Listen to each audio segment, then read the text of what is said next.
तीसरा plan C बना है, आसिफ जरदारी इसके पीछे है, करप्शन का पैसा इसके पास बेतहाशा है।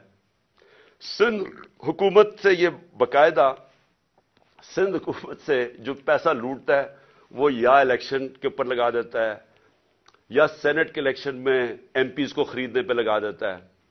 जो भी इलेक्शन आजाद कश्मीर का, गिलगित बल्तिस्तान बेतहाशा पैसा फेंकता है क्योंकि चोरी का पैसा है। ये पैसा इसने लगाया है, एक दहशतगर्द तंजीम को इसने पैसा दिया है।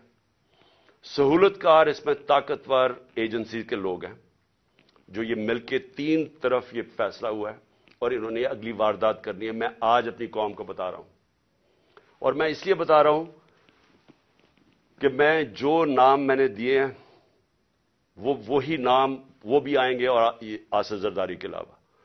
तो मैं इसलिए ये कर रहा हूं कि जिंदगी मौत तो अल्लाह के हाथ में है। मैंने तो निकलना है, जैसे मैं ठीक होऊंगा मैंने तो अब इलेक्शन कैंपेन पे निकल जाऊंगा, नहीं तो वैसे कैंपेन पे निकलूंगा। लेकिन मैं तो बंद में नहीं होऊंगा, लेकिन मुझे कुछ हुआ तो सारी कौम को पता होना चाहिए कि कौन लोग थे जिन्होंने ये करवाया, ताकि मेरी कौम इनको माफ ना करे, ये एंजॉय ना कर सके उसके बाद जिंदगी। तो मैं इसलिए इनके नाम लिखे।